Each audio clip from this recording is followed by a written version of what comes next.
हमने टॉपिक लिया है थर्मल प्रॉपर्टीज ऑफ मैटर। इसमें हम थ्योरी एंड कंसेप्ट पढ़ेंगे। तो ये फिजिक्स क्लास 11 एंड 12 का टॉपिक है। तो हीट क्या होती है? हीट हमेशा एक एनर्जी होती है जो ट्रांजिट में होती है। जब दो डिफरेंट बॉडीज या दो डिफरेंट सिस्टम एक साथ आ जाते हैं, जिनका टेम्परेचर अलग अलग है, तो वे क्या करते हैं, एक दूसरे के साथ हीट को एक्सचेंज करते हैं। तो heat exchange measured with calorimeter है। तो हीट एक्सचेंज जो है तो हम कैलोरीमीटर से मेजर करते हैं। तो ऐसा यूनिट जो होता है हीट का वो जूल होता है। सीजीएस यूनिट जो है वो अर्ग है, एंड एक जूल 10⁻⁷ अर्ग के बराबर होता है।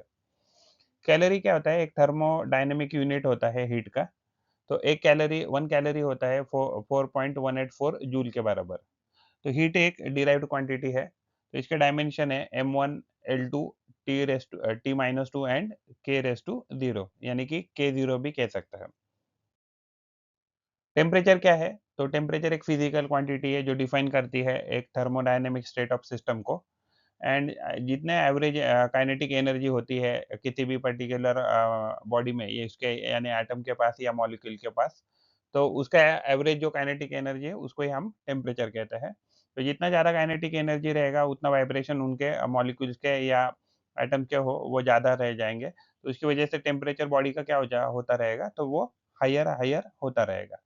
तो टेम्परेचर ऑफ द जो बॉडी होता है वो डायरेक्टली प्रोपोर्शनल होता है काइनेटिक एनर्जी, यानी किसी बॉडी का काइनेटिक एनर्जी ज़्यादा है, यानी कि उसका मतलब उसका टेम्परेचर ज़्यादा है, या टेम्परेचर ज़्यादा है इसका मतलब काइनेटिक एनर्जी ज़्यादा है। तो हीट क्या है? तो हीट जो है तो वो टेक प्लेस करता है बिटवीन टू बॉडीज या टू सिस्टम, जब तक दोनों का टेम्परेचर एक लेवल पे नहीं आता है या दोनों का टेम्परेचर एक नहीं होता है तब तक। तो थर्मामीटर क्या है? थर्मामीटर एक इंस्ट्रूमेंट है जो मेजर करता है टेम्परेचर को। तो ऐसा यूनिट जो होता है टेम्परेचर का वो केल्विन होता है। तो टेम्परेचर एक फंडामेंटल क्वांटिटी होता है। तो इसके डायमेंशन होता है m0 l0 t0 and k1। तो ये इसके डायमेंशन होते हैं। थर्मल इक्विलिब्रियम क्या होता है? जब भी दो बॉडी या दो सिस्टम जो जिनका टेम्परेचर अलग अलग है या डिफरेंट है, जब कांटेक्ट में आ जाती है तो एक दूसरे के साथ वो हीट को एक्सचेंज करती है। और जैसे ही हीट एक्सचेंज करना चालू करती है बॉडी, तो कुछ समय के बाद जब दोनों का टेम्परेचर, दो बॉडीज का या दो सिस्टम का अगर टेम्परेचर इक्वल हो जाता है, वैसे ही ऑटोमेटिकली हीट जो है वो ट्रांसफर जो है उन इनके बीच में वो स्टॉप हो जाती है। रादर हम ऐसे कह सकते हैं कि जितना हीट पहला बॉडी दूसरा बॉडी को दे रहा है, उतना ही हीट दूसरा बॉडी पहले बॉडी को दे रहा है। इसके लिए हम कह सकते हैं कि हीट दोनों के बीच में स्टॉप हो जाता है, हीट ट्रांसफर दोनों के बीच में स्टॉप हो जाता है। तो the two bodies are said to be in thermal equilibrium with each other. जब दोनों बॉडी का टेम्परेचर सेम हो जाता है तो उनको हम उस कंडीशन को हम थर्मल इक्विलिब्रियम कहते हैं। तो solid have definite shape and definite volume.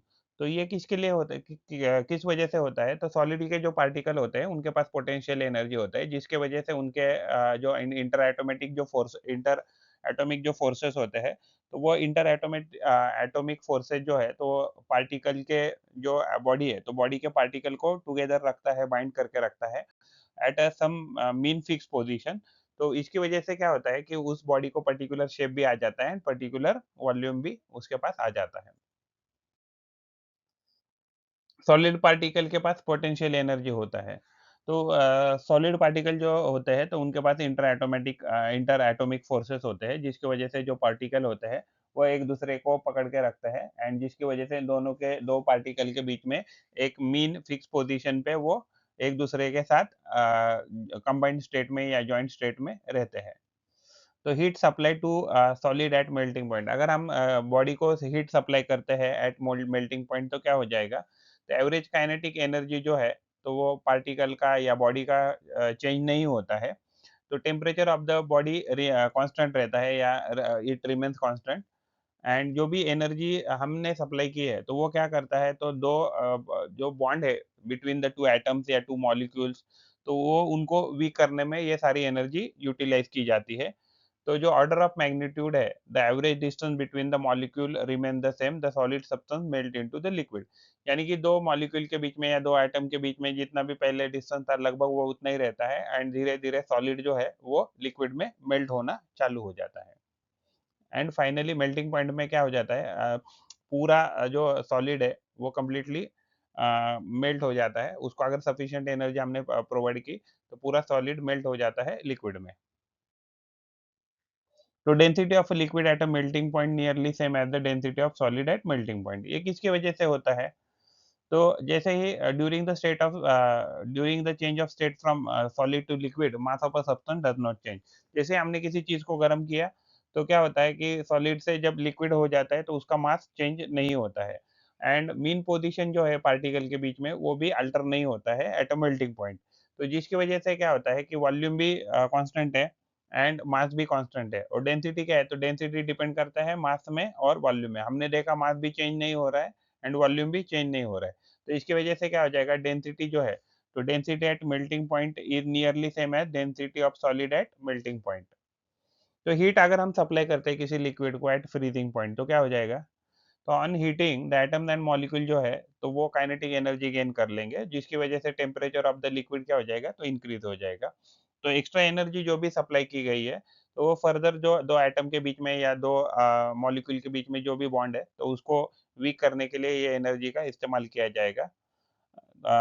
खास करके अगर हम लिक्विड को दे रहे हैं, तो लिक्विड के बीच में जो एटम्स है या मॉलिक्यूल है, तो उसके जो बॉन्ड है, तो उसको वीक करने के लिए ये एनर्जी यूज की जाएगी। और जो mean distance between the two particles है, वो धीरे धीरे इंक्रीज होने लगेगा एंड पार्टिकल क्या हो जाएंगे, एक दूसरे से दूर दूर होने लगेंगे। तो अगर हम हीट अगर सप्लाइड करते हैं लिक्विड को एट फ्रीजिंग पॉइंट, तो क्या हो जाएगा, तो जो फ्रीजिंग पॉइंट पे अगर हमने हीट सप्लाई किया, तो धीरे धीरे क्या हो जाएगा, सॉलिड किस में कन्वर्ट होना चालू हो जाएगा, तो लिक्विड में कन्वर्ट होना चालू हो जाएगा। और अगर हम मान लीजिए कि लिक्विड में से अगर मान लीजिए हम निकाल रहे हैं उसमें से हीट, तो वो पार्टिकल पास पास आना चालू कर देंगे, यानी कि लिक्विड जो है वो सॉलिड में कन्वर्ट हो जाएगा। तो अगर हम बॉइलिंग पॉइंट की बात करते हैं, तो बॉइलिंग पॉइंट पे क्या हो जाएगा, बॉइलिंग पॉइंट में अगर हमने लिक्विड को बहुत सारा हीट दिया, तो क्या हो जाएगा, तो जो लिक्विड है, तो लिक्विड किस में चेंज हो जाएगा, तो गैस में चेंज हो जाएगा। अगर काइनेटिक एनर्जी की थ्योरी की बात करें, तो गैसेस के पास डेफिनेट वॉल्यूम भी नहीं होता, डेफिनेट शेप भी नहीं होता है। अगर हम आइडियल गैस की बात करते हैं, तो आइडियल गैस के जो मॉलिक्यूल्स होते हैं, एटम होते हैं, तो इनमें क्या होता है, इंटरमॉलिक्यूलर फोर्स नहीं होता है। तो इसकी वजह से क्या हो जाता है कि अगर उनके बीच में कोई इंटरमॉलिक्यूलर फोर्स नहीं है, तो इसकी वजह से इनके पास ना कोई शेप रहेगा, ना कोई वॉल्यूम रहेगा। तो अगर आपको शेप या वॉल्यूम चाहिए, तो उनके बीच में क्या चाहिए, दो मॉलिक्यूल या दो एटम के बीच में इंटरमॉलिक्यूलर फोर्स चाहिए या इंटर एटॉमिक फोर्स चाहिए। तो एडियाबैटिक वॉल क्या होता है, तो एडियाबैटिक वॉल एक आइडियल वॉल होता है।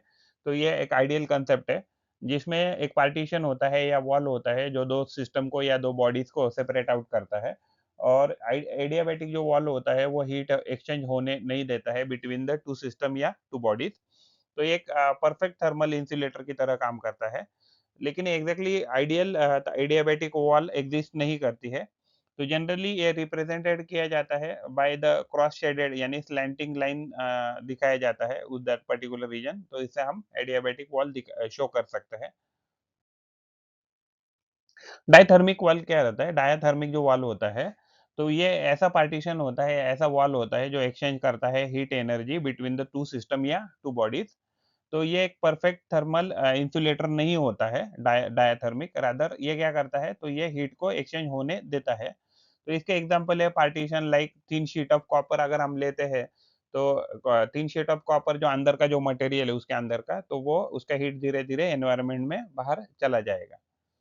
तो अगर हीट है, अगर या अदरवाइज मान लीजिए बाहर का हीट ज्यादा है और कॉपर के अंदर ठंडा चीज रखा है, तो कॉपर की जो है अंदर का चीज धीरे धीरे गर्म हो जाएगा।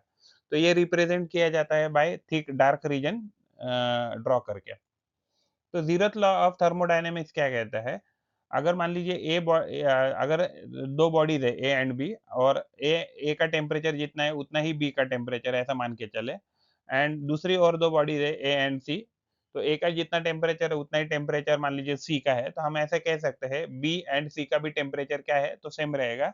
यानी कि ए बी सी तीनों का टेम्परेचर सेम रहेगा, तो हम उसको कहेंगे कि ये तीनों बॉडीज एक दूसरे के साथ थर्मल इक्विलिब्रियम के है। यानी A and B thermal equilibrium में है, ए एंड सी भी थर्मल इक्विलिब्रियम में है। तो आइडियली हम ऐसे कंक्लूड कर सकते हैं बी एंड सी भी क्या रहेंगे, तो थर्मल इक्विलिब्रियम में ही रहेंगे। तो थर्मोमेट्री क्या है, तो थर्मोमेट्री एक साइंस है, साइंस है जिसमें टेम्परेचर एंड उसके मेजरमेंट की स्टडी की जाती है। तो थर्मोमीटर क्या है, थर्मोमीटर एक डिवाइस है जो मेजर करता है टेम्परेचर को। तो principle used to measure the temperature of a system using the thermometer. जैसे फॉर एग्जांपल पेशेंट कोई है जो बीमार है, जिसको बुखार हो गया है, तो उसका हम टेम्परेचर कैसे मेजर करते हैं? तो जब भी दो बॉडीज जो होती है या थर्मल इक्विलिब्रियम में होती है, तो उनका दोनों का टेम्परेचर क्या हो जाता है, तो सेम हो जाता है। तो अगर मान लीजिए पेशेंट है, पेशेंट का ऑलरेडी उसको फीवर है, तो उसका टेम्परेचर ज़्यादा रहेगा कंपेयर टू सराउंडिंग, यानी कि सराउंडिंग का जो टेम्परेचर रहेगा, वही थर्मामीटर का टेम्परेचर रहेगा। तो patient having more temperature than the thermometer, क्योंकि थर्मामीटर का टेम्परेचर वही रहेगा जो सराउंडिंग का रहेगा। जैसे ही पेशेंट ने मुँह में रखा थर्मामीटर, तो क्या हो जाएगा, तो थर्मामीटर एंड पेशेंट जो है, तो उसमें हीट एक्सचेंज हो जाएगा। जब तक पेशेंट का टेम्परेचर जितना है, उतना ही टेम्परेचर शो किया जाएगा बाय द थर्मामीटर, और एक थर्मल थर्मल इक्विलिब्रियम अटेन हो जाएगा। तो जैसे थर्मल इक्विलिब्रियम अटेन हो जाएगा, तो हम कंक्लूड कर पाएँगे कि जो पेशेंट है, तो उसका टेम्परेचर क्या है। तो प्रोसीजर टू कैलिब्रेट थर्मामीटर, तो थर्मामीटर को कैलिब्रेट करने के लिए क्या प्रोसीजर है? तो इसमें स्टैंडर्ड टेम्परेचर इंटरवल जो है, तो वो सिलेक्ट किया जाता है between the two easily reproducible fix temperature. तो two easily reproducible fix temperature कौन से हो सकते हैं?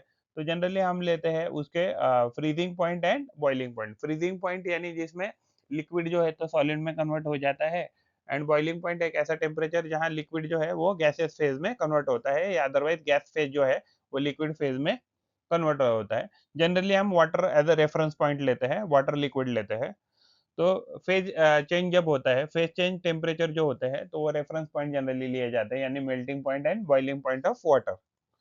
तो स्टैंडर्ड टेम्परेचर जो होता है, तो यानी कि अगर हम वाटर की बात करें, तो जो उसका फ्रीजिंग पॉइंट होता है, तो फ्रीजिंग पॉइंट कितना होता है, तो फ्रीजिंग पॉइंट 0 डिग्री सेल्सियस होता है, एंड उसकी बॉइलिंग पॉइंट अगर देखें तो 100 डिग्री सेल्सियस होता है। तो यानी स्टैंडर्ड टेम्परेचर इंटरवल क्या रहेगा, तो 100 डिग्रीज का रहेगा।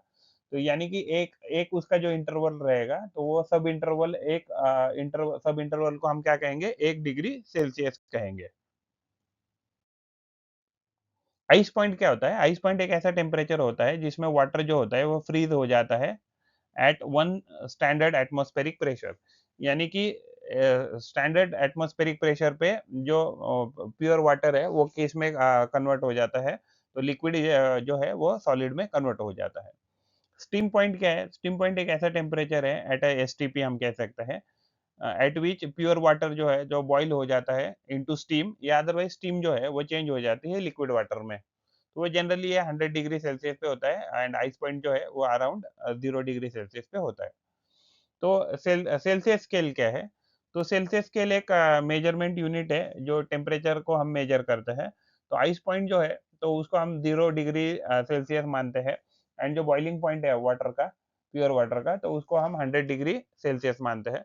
तो both taken at the atmospheric pressure, यानी कि जो नॉर्मल हमारा एटमॉस्फेरिक प्रेशर है, उस प्रेशर पे हमने ये कैलकुलेट किया वैल्यू। तो इंटरवल बिटवीन जो इंटरवल है, यानी कि 0 डिग्री से 100 डिग्री जो है, तो ये इंटरवल 100 डिग्रीज हम मानते हैं, एंड जो एक इंटरवल है, एक सब इंटरवल है, तो इसको हम 1 डिग्री सेल्सियस ऐसे रिप्रेजेंट करते हैं, या उसको हम 1 डिग्री सेल्सियस ऐसे लिखते हैं। तो फ़ारेनहाइट स्केल क्या है? तो फ़ारेनहाइट स्केल एक अनदर मेजरमेंट टेम्परेचर मेजरमेंट का स्केल है, जिसमें आइस पॉइंट ऑफ वाटर जो है, तो उसको हम 32 डिग्री फ़ारेनहाइट मार्क करते हैं, and steam point of water जो है, तो इसको हम 212 डिग्री फ़ारेनहाइट मार्क करते हैं। तो interval between the two point is divided in 180 equal part. अगर आपने देखा, 32 degree Fahrenheit and 212 degree Fahrenheit अगर देखें, तो इसमें कितने गैप है, तो इसका गैप 180 डिग्री है। तो 180 डिग्रीज को अगर हम इक्वल इंटरवल में अगर डिवाइड करें, तो एक जो इंटरवल है, तो एक इंटरवल को हम क्या कहेंगे, 1.8 डिग्री फ़ारेनहाइट कहेंगे। Each part is called as a degree Fahrenheit. तो each part is called as a degree Fahrenheit and written as a 1 degree Fahrenheit.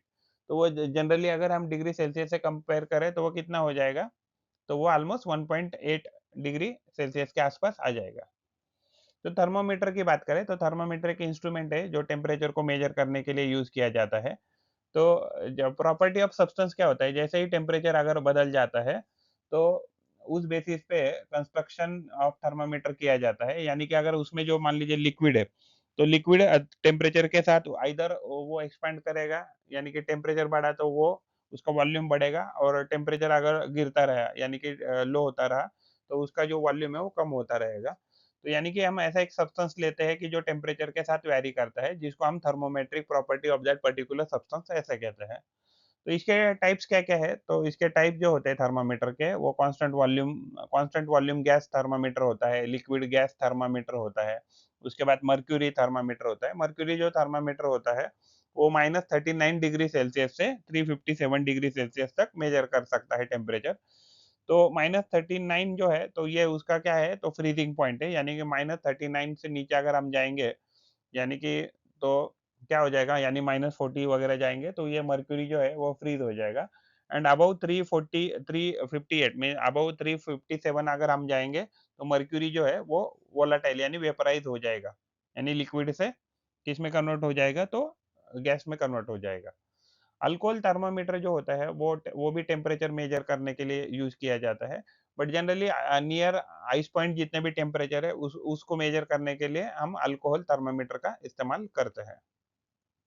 Resistance thermometer क्या होता है? रेजिस्टेंस थर्मामीटर में एक मीन्स इलेक्ट्रिकल रेजिस्टेंस जो है, तो उसका इस्तेमाल किया जाता है।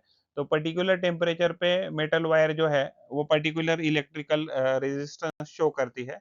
तो विथ दैट हेल्प इलेक्ट्रिकल जो रेजिस्टेंस है, तो रेजिस्टेंस थर्मामीटर में प्रिंसिपल यूज़ किया जाता है इलेक्ट्रिकल रेजिस्टेंस।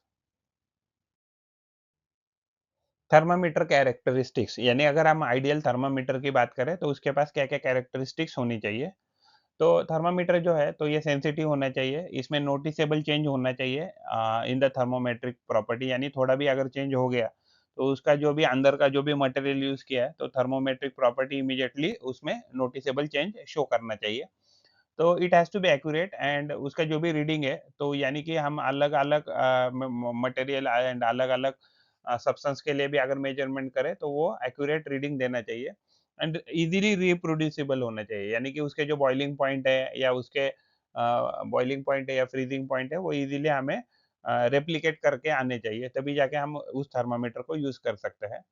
तो system attain thermal equilibrium with thermometer quickly, यानी कि जो थर्मल इक्विलिब्रियम है वो इजीली अचीव होना चाहिए कम टाइम में, तही तभी हम उस थर्मामीटर को यूज़ कर सकते हैं। मान लीजिए अगर हमने थर्मल इक्विलिब्रियम अटेन करने के लिए बहुत टाइम लग रहा है, तो that thermometer can not be used. तो लिक्विड इन ग्लास थर्मामीटर क्या होता है? तो इसका प्रिंसिपल होता है, it depends on the change in the volume of a liquid with temperature. यानी कि अगर हम जैसे फॉर एग्जांपल हमारा मर्क्यूरी थर्मामीटर होता है, उसमें क्या हो जाता है कि टेम्परेचर बढ़ गया, तो वॉल्यूम ऑफ मर्क्यूरी भी इंक्रीज़ हो जाता है और टेम्परेचर अगर घट गया, तो वो वॉल्यूम ऑफ मर्क्यूरी जो होता है, वो क्या होता है, कॉन्ट्रैक्ट होता है या श्रिंक हो जाता है। उसमें जो बल्ब होता है, तो बल्ब क्या करता है, जब जैसे बल्ब गर्म हो जाता है या हीट हो जाता है, तो लिक्विड जो है, तो वो एक्सपांड हो जाता है इन अ कैपिलरी ट्यूब और बल्ब जैसे ही कूल डाउन हो जाता है, तो लिक्विड जो है अंदर थर्मामीटर के अंदर, वो कॉन्टैक्ट हो जाता है इन द कैपिलरी ट्यूब। तो मर्क्यूरी थर्मामीटर जो है, तो वो मेजर करता है -39 डिग्री सेल्सियस से 357 डिग्री सेल्सियस तक टेम्परेचर। तो अल्कोहल थर्मामीटर जो है, वो मेजर करता है -115 डिग्री सेल्सियस से 78 डिग्री सेल्सियस तक। यानी -115 से नीचे अगर टेम्परेचर जाएगा, तो अल्कोहल क्या हो जाएगा, तो फ्रीज़ हो जाएगा एंड 78 डिग्री सेल्सियस अबव अगर टेम्परेचर हो जाएगा, तो अल्कोहल वेपराइज़ हो जाएगा या गैस स्टेट में कन्वर्ट हो जाएगा। थर्मोक्रोमिक लिक्विड क्या होता है? ऐसा लिक्विड कि जो चेंज करता है अपना कलर विथ इंक्रीजिंग टेम्परेचर। तो liquid are very sensitive to temperature at room temperature, यानी कि कुछ लिक्विड ऐसे होते हैं कि जो बहुत सेंसिटिव होते हैं with with reference to temperature, यानी कि टेम्परेचर चेंज हो गया तो उनका कलर चेंज हो जाएगा। तो स्पेसिफिक लिक्विड, कुछ ऐसे लिक्विड होते हैं कि जो स्पेसिफिक कलर ही शो करते हैं विथ रेफरेंस टू टेम्परेचर। तो उसके एग्जांपल है, जैसे टाइटेनियम डाइऑक्साइड है या जिंक ऑक्साइड है, जो व्हाइट होते हैं एट रूम टेम्परेचर, लेकिन अगर हम उनको हीट अप करते हैं, तो उनका कलर चेंज हो जाता है येलो में। तो रेजिस्टेंस थर्मामीटर क्या है? तो रेजिस्टेंस थर्मामीटर जो अ, इलेक्ट्रिकल रेजिस्टेंस जो है, यानी कि अगर टेम्परेचर कोई मेटल वायर है और मेटल वायर को अगर हम गर्म करते हैं, तो उसका रेजिस्टेंस आइदर बढ़ता है या कम हो जाता है, तो डिपेंड। तो ये प्रॉपर्टी का इस्तेमाल करके हम रेजिस्टेंस थर्मामीटर का इस्तेमाल करते हैं। तो ये इसके इससे हम मेजर क्या करते हैं, तो रेजिस्टेंस थर्मामीटर है वो accurately in the range of -2000 degree Celsius से 1200 डिग्री सेल्सियस तक जो है वो टेम्परेचर मेजर कर सकता है। And it is best for the steady temperature, यानी कि टेम्परेचर जहाँ भी स्टेडी रहेगा, वहाँ हम रेजिस्टेंस थर्मामीटर आसानी से यूज़ कर सकते हैं। तो लेकिन रेजिस्टेंस थर्मामीटर क्या है, बहुत बल्की होता है, इसकी वजह से हम एक जगह से दूसरी जगह से उसको आसानी से कैरी नहीं कर सकते हैं, यानी कि एक पर्टिकुलर जगह पे ही हम उसको रख सकते हैं। थर्मोकपल क्या है? तो थर्मोकपल नॉर्मली रिसर्च लैबोरेटरी में यूज़ किए जाते हैं टू मेजर द टेम्परेचर। तो इसमें क्या किया जाता है, 2 मेटल या 2 एलॉयज़ जो है वो एक पर्टिकुलर पॉइंट पे जॉइन किए रह जाते हैं। जैसे मेटल की बात करें तो कॉपर एंड आयरन 2 पर्टिकुलर एक पर्टिकुलर पॉइंट पे जॉइन किए जाते हैं। ये कॉपर एंड आयरन जो मेटल है वो एक पर्टिकुलर पॉइंट पे जॉइन किए जाते हैं।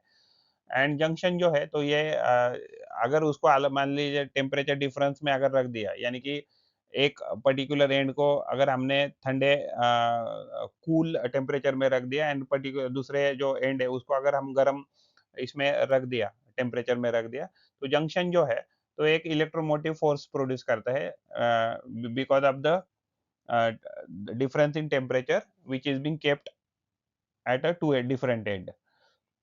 तो ट्रिपल पॉइंट ऑफ वाटर क्या है, तो द पॉइंट वेयर वाटर, ऐसा पर्टिकुलर टेम्परेचर पॉइंट जहाँ वाटर जो है तो वो सॉलिड में भी मिलेगा, हमें लिक्विड में भी मिलेगा एंड गैसेस फॉर्म में भी मिलेगा। एंड ये तीनों जो फेजेस है वो को एग्जिस्ट करती है इन इक्विलिब्रियम। तो ये ऑकर होता है जनरली अराउंड 273.16 केल्विन, या उसको ही हम 0.01 डिग्री सेल्सियस ऐसे भी कह सकते हैं। और तब जो प्रेशर होता है वो प्रेशर होता है 6.11 इंटू 10 टू पास्कल, इतना प्रेशर होता है। तो no one phase is dominating, यानी कि सॉलिड लिक्विड गैसेस ये तीनों एक साथ डोमिनेट करती है या को एग्जिस्ट करती है। एंड कोई भी अगर सब्सटेंस की बात करें तो for every substance there is a triple point is available, और वो ट्रिपल पॉइंट हर सब्सटेंस के लिए यूनिक रहेगा, एंड दैट यूनिक टेम्परेचर पे प्रेशर भी जो रहेगा वो यूनिक ही रहेगा। It is use to define the absolute temperature. तो ट्रिपल पॉइंट ऑफ वाटर का इस्तेमाल करके हम एब्सोल्यूट टेम्परेचर को भी डिफाइन कर सकते हैं। तो एब्सोल्यूट स्केल ऑफ टेम्परेचर क्या होता है? तो ये based on properties of ideal gas पे डिपेंड करता है। तो ये किसी भी मटेरियल की प्रॉपर्टी पे डिपेंड नहीं करता है। तो ज़ीरो जो होता है ये लोएस्ट टेम्परेचर होता है जो पॉसिबल है। ऑल्दो अभी तक प्रैक्टिकली जो है तो ज़ीरो टेम्परेचर, यानी ज़ीरो जो केल्विन है, ये टेम्परेचर कभी अभी तक अचीव नहीं किया गया। तो it is termed as a kelvin. तो एब्सोल्यूट जो स्केल है उसको केल्विन स्केल भी हम कहते हैं। तो उसका जो ज़ीरो होता है तो ज़ीरो होता है at -273.15 degree Celsius, and temperature interval between the same as degree Celsius. यानी कि जब 1 डिग्री, इसका बॉइलिंग पॉइंट क्या होता है, तो 373.15 डिग्री सेल्सियस होता है। तो यानी कि इसमें भी 100 सब इंटरवल होते हैं, एंड डिग्री सेल्सियस में भी 100 इंटरवल होते हैं। Relationship between the kelvin, degree Celsius, degree Fahrenheit scale. तो अगर इन तीनों में क्या रिलेशन है? तो अगर हम डिग्री सेल्सियस की बात करें तो आइस पॉइंट इसका होता है 0 degree Celsius, and steam point होता है 100 डिग्री सेल्सियस। डिग्री फ़ारेनहाइट की बात करें तो इसका आइस पॉइंट होता है 32 degree Celsius, and steam point होता है 212 डिग्री फ़ारेनहाइट। केल्विन की अगर बात करें तो इसका आइस पॉइंट होता है 273.15 degree 273.15 kelvin, and steam point की बात करें तो 373.15।